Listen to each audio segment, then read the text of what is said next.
introduce you to Dawn, whose staff actually does the physical work of checking the books in and out and putting them back on the shelf.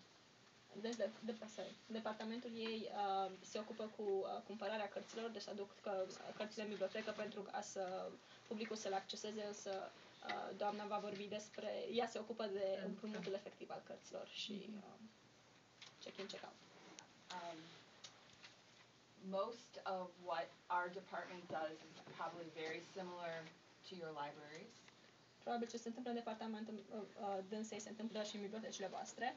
So I'm going to focus on how we try to provide service to some of the international community.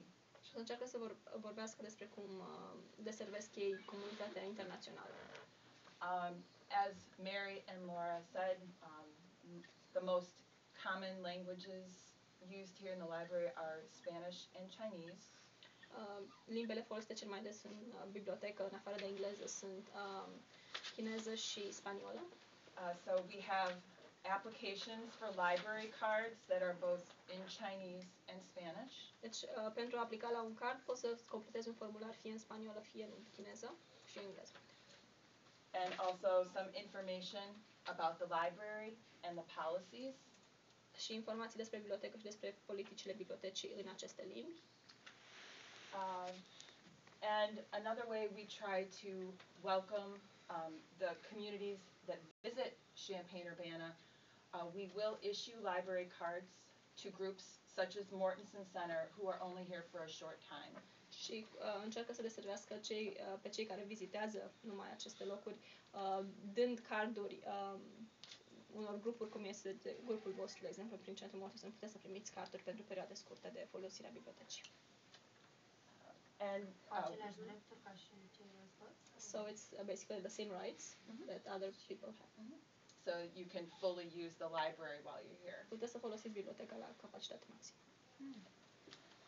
And circulation also participates in outreach to university and community events.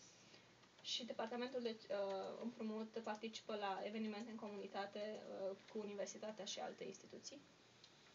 So we can issue cards there or just give information about the library. Și la aceste evenimente pot să facă carduri publicului sau să dea informații despre bibliotecă. We go to Orchard Downs. Are they staying in Orchard? They're staying in Ashton Woods in Champaign.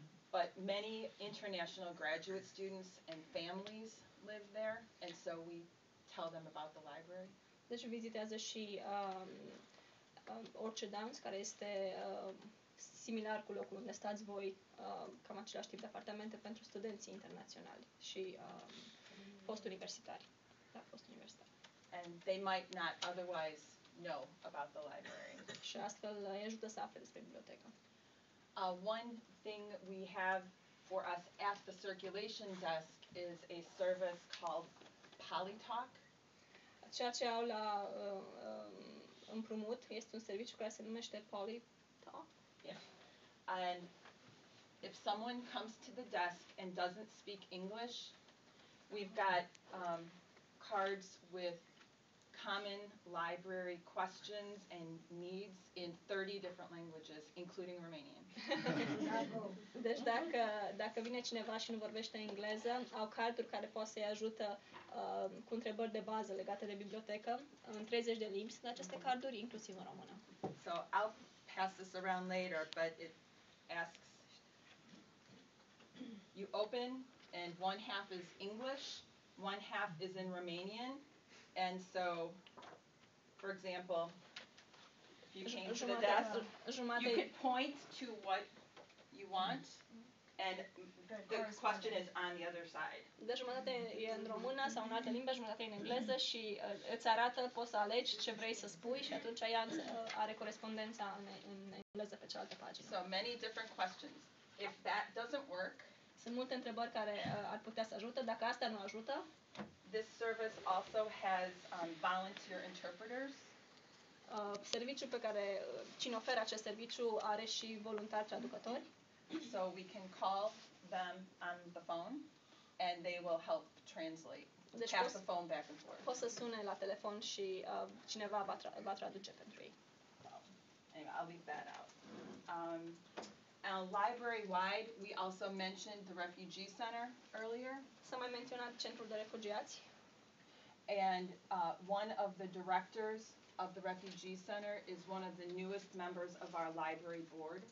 Iar noul director al acestui centru de refugiați este membrul cel mai nou al bordului de director al bibliotecii. And the reason we were so happy to get her on the board was to find out what some of the needs and wants of the international and immigrant communities are that they want from the library. S-au bucurat foarte mult că a venit în bordul bibliotecii pentru că astfel pot să afle de nevoile pe care membrii, pe care cei care folosesc acest centru de refugiați le au și pe care biblioteca le poate, la care biblioteca poate să răspundă. And one thing we're hoping for in the next year, we're going to we will get a new computer system for the library. Și așteaptă ca anul viitor să primească un nou sistem de calculatoare pentru bibliotecă. One of the companies that we are looking at has the option to let patrons choose the language of the catalog and also the notices they receive from the library.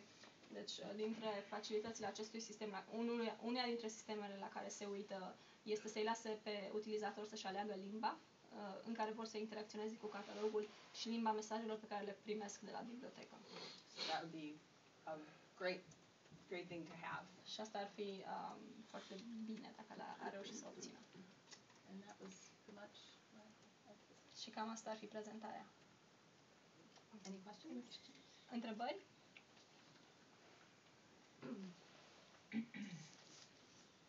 Am înțeles bine, doamna din mijloc se ocupă de partea de achiziție pentru secția de adulți și e un departament separat care face partea de împrumut. So for the adult, you're in charge of getting the acquisition for the adult collection.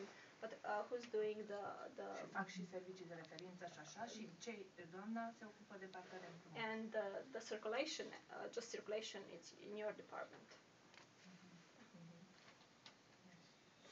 And we order the books for children's. Iar cărțile Up to pentru fifth grade. copii le comandă secția pentru copii. Deci cărțile până